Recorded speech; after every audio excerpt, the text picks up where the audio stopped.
What's up, everybody? Garrett Hartle here, and we're not at Reach Out Reptiles. We're kind of like at, this is sort of like Reach Out Reptiles West. West, yeah. So I've got Richard Bilbo and Tyler Ryan.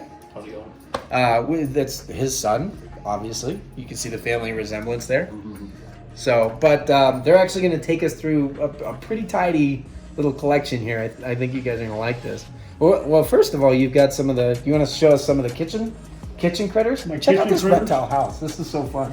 And this is one of my male northern emerald tree boa. His name's Elmer. And Brian actually has my female. I'll be holding this girl and filming the entire time. That's a testament to how very docile this snake actually is, which is incredible for me TV. And then we've got this guy with us still. Yeah, look at this guy. So this is my brand new Indigo Snake. But look at the size of this thing, though. I mean, Yeah. look at this is Garrett size. Hi, buddy. Yeah, Man, no, this thing is such a beauty. This thing is crazy. Wow. Yeah, you could literally hold his tail like way up here over my head. I don't think that I've ever seen an indigo this big and this beautiful before. Now, I don't know. If that's not the biggest indigo I've ever seen, it's definitely up there. It really is. You know, people tell legends about this stuff in the Southeast. Like, it was like a spare tire. That thing is like a spare tire. That's a monster. Yeah. And you have a pair of these. Yes. And how many of the northerns do you have that you're working with, group-wise? I have four. 4 northerns, Four northerns. pair of indigos. Pair of indigos. And then you guys have some fun stuff. You get some of the big snakes in this room. Can we see those? Yeah. Some of the bigger ones. Oh, I see. Okay. Mama indigo down there on the bottom. Here's a female. Beautiful. And the indigos have the size difference in the sexual dimorphism where the females, unusually for snakes, the females are smaller than the male. That's still a pretty big female though. I recognize this. What's up, dude? Wants to come up? Yeah, he's psycho. Now, Tyler, you were saying this is actually 75% jam. Yes, that's correct. That's very cool. Do you know who bred this animal? That's from Jim Jolly. Oh, okay. What is this one? It's supposed to be a pure Calicola. Oh, okay. Okay. F1. I forgot already. She's beautiful. Very cool. I like the very unusual tiger tail pattern there. That's pretty cool. What do we got here? Burmese python? This isn't your anthrax you were talking No, about. that's a golden child female. Okay. Look at that's a weird golden child. I bet you that sucker looks pretty cool. Get out. Look at all the side rosettes and pattern down along the back. Big animal. That thing, yeah, I was like, now that's not your anthrax, but look at that thing. That's a pretty cool golden child. I like it. And then my favorite room, where all you guys have all my snakes still. Oh, my snake still. All your snakes still. That's why I say Richard's place is like Reach Out Reptiles West at this point. So Richard actually breeds a lot of like distinct bloodline stuff. It's not necessarily, oh, this is this morph, that's that morph. What do you think your population of like high percentage super dwarf snows is? I got more super dwarf snows than anybody in the United States. Yeah, and Literally. and not just like 50%ers or whatever. You actually working with ridiculously 75% super dwarf snows. 75% on Kalatoa, 12.5% on Jampeanus. That equals 6 generations of shrinking snakes down. So you start with this. Not a small snake. Big old mainland retic. And after a few generations of tough work, what do you have? That one. Yeah, here you go. Well, this girl, That's super dwarf. you get down to this. So I don't. Is this unlocked? Can I pull her out and see if she'll eat me? Just whichever one's open the door. She's They're hungry. very good at food response. Yeah. Well, we like that. Hi. With the official snake hook here. It's right there. Come here, sweetie. Oh, that's okay. I was just making sure. Touch her something inanimate so she doesn't think she's getting it. But look at that. So now now this is what I'm talking about. This is very difficult to achieve in a recessive mutation. This kind of minuscule size. So I mean, not only is she small, but look at the white on that snow. That's a super high. She's so white, she's blushing. Look at her. She's turning pink. Yeah, she's probably going in the shed. Get a little excited when we pull her out. Yeah. What a beautiful animal, though.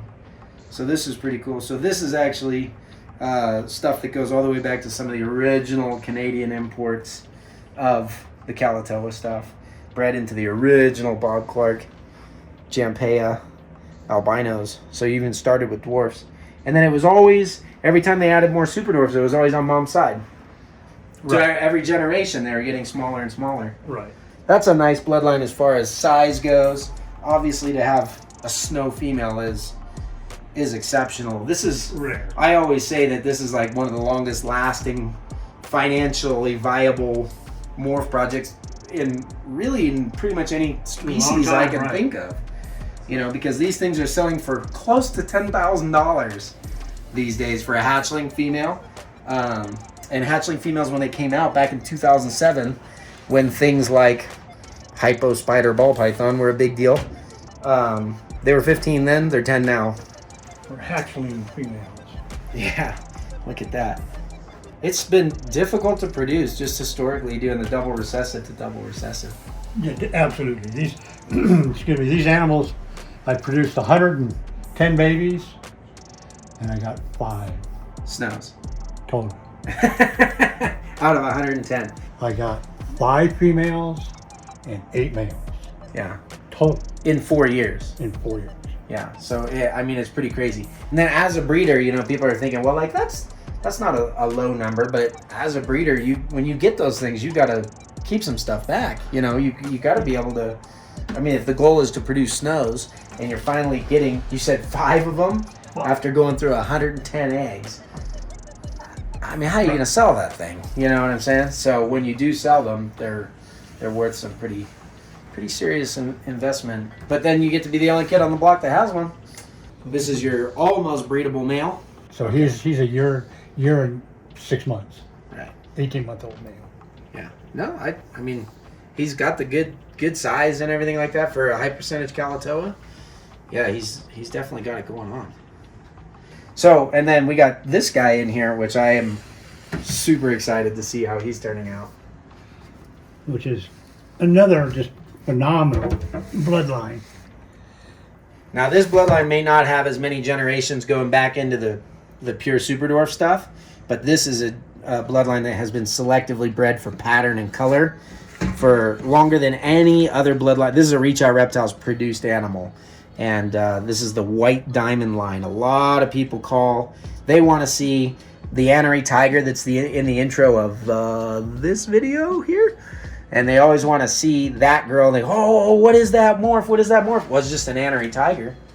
But it's white diamond line. Just like this one is just a super dwarf purple albino. But look at that thing. I mean, I think he's turning out nice. What do you think? Oh, he's fantastic. Yeah, I mean, he's got everything that you want. That busy neck pattern from the super dwarf, but the wide purple swaths from the mainland.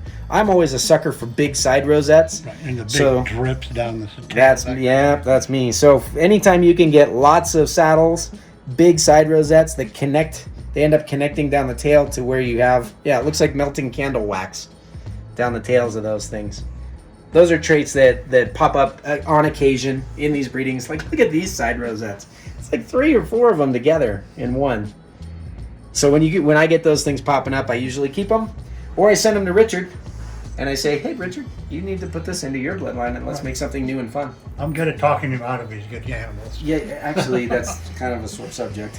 So this is really cool because there was a breeder named Travis Kubis that had a lot of very cool Kalatoas. He's super famous, and he developed his own bloodline of Kalatoa stuff. But this marble came from him, and he's one of my favorite locality breeders of all time. And another one of my favorites is a guy named Karsten Wollner, who's actually German, but he owns a company called Fila Retic, and he imported a lot of really cool stuff. So he produced this boy's dad in Germany, Karsten did. And he was a marble bred to a slayer, so he's got like black and yellow. So this guy here, the slayer locality is a larger dwarf locality, even though his dad is probably about his size, really, not too big.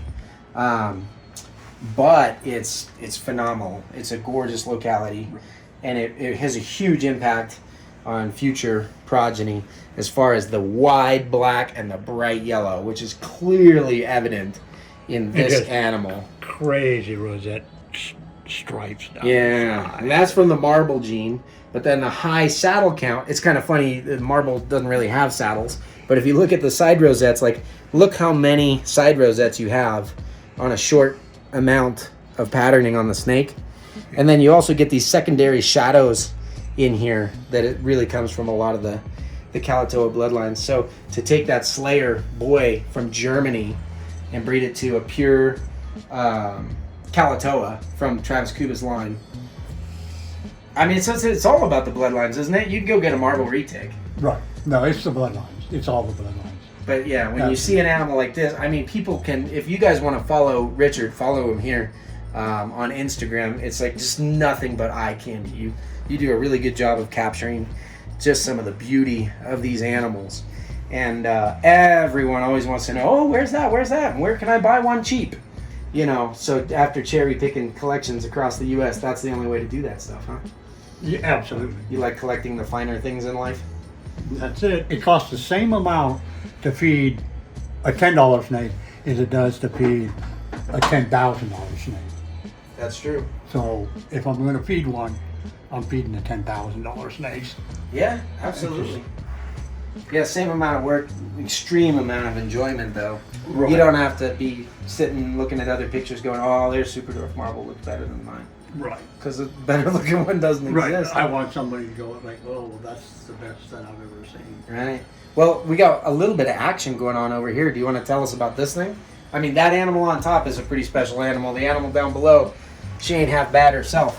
What do you got going on over here? Yeah, this is my annery Super Dwarf, 75% Kalatoa male. So this is from your snow line, but From look my at snow the, line, related I don't to know, my can you snow see female. the tail pattern and everything on that guy? Maybe I can slide this back without bugging him too much.